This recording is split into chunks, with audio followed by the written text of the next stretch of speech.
exactement. On va justement passer en cuisine, Maya. Oui, tout à fait. On va pas être sur le super fruit, mais on va être sur un super plat, un plat de lendemain de fête ou de fin de Exactement. fête, C'est à base de généralement, quoi? à base d'oignons. Oh, dites donc. Eh oui, C'est bien. la fameuse Ben soupe à l'oignon, mais qu'on peut manger tout le temps. Hein. Mais absolument, en Pas dehors seul- des pas seulement repas à la même. fin des Ouais, mariages. C'est oui, bon, hein. exactement. C'est vrai que les lendemains de fête, c'est bien. Hein, pour se remettre sur pied plutôt rapidement, il paraît que c'est efficace. Je sais pas, je fais jamais la fête, moi. Bon, Hein. non, Oh mais bien là sûr. là, Vous pas de savez ça chez moi. Oh là là. Bon, et c'est vrai que c'est une tradition pour les À mariages la d'aller fin des retrouver les mariés et de servir cette soupe à l'oignon dans un pot de chambre. Bon, j'ai fait un choix. choix. Je Hein oui, n'avais si, pas si. le petit détail du pot de Ah oui, chambre. voilà, oui, oui. Ah, mais pourtant, ça donne... Ah, mais ça change le goût. Hein. Ah, ben, j'allais vous le dire. Ah ben voilà, exactement. Bon, allez, revenons un petit Et peu un plus bon à nos petit moutons. déjeuner à vous. Ah bah la recette est Ah partie. bah, c'est parti. Ah bah écoutez, pourquoi pas. Nous avons besoin d'oignons, de comté, de beurre, d'huile et de baguettes. Alors on va commencer par l'oignon, évidemment. Ah oui. Oignon jaune, pourquoi pas. Le goût est plus prononcé qu'un oignon blanc qui sera plutôt doux, plutôt sucré, comme l'oignon doux des Cévennes oui. qui bénéficie d'une AOP, pourquoi pas.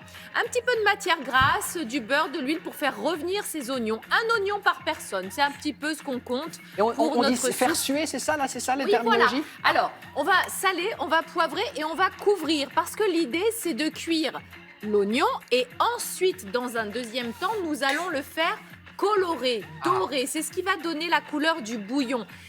Toute la difficulté, c'est de le faire dorer suffisamment, mais pas Brûler, parce Eh que oui. ça sent après. Voilà. Voilà. Donc voilà, il faut Non, mais c'est surveiller votre soupe. Vous mettez un petit peu d'eau, vous décollez bien tous les sucs au fond de la cocotte et ensuite vous rajoutez l'équivalent d'1 litre d'eau.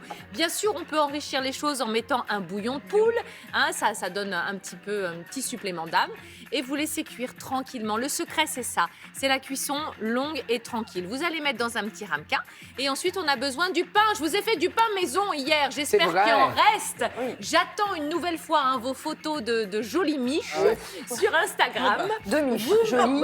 Envoyez-moi vos miches sur Instagram, sans arrière-pensée évidemment. Les petits croutons, on va les faire griller avec notre grille-pain. Vous pouvez les frotter à l'ail si vous le souhaitez. Et puis un bon fromage, du comté, du gruyère, ce que vous voulez, vous le râpez. Pour qu'il y ait des fils. Ouais, oh, ça Ah, j'adore quand il y a des fils. vous le Mais si, mettez, j'adore. oui, mais oui, vous le mettez sur les croutons et on va tout basculer au four, histoire de faire fondre le fromage et puis de réchauffer un peu tout ça parce que ça se mange chaud. L'idée c'est ça, Oui. c'est c'est de se réconforter, de se réchauffer un petit chouïa.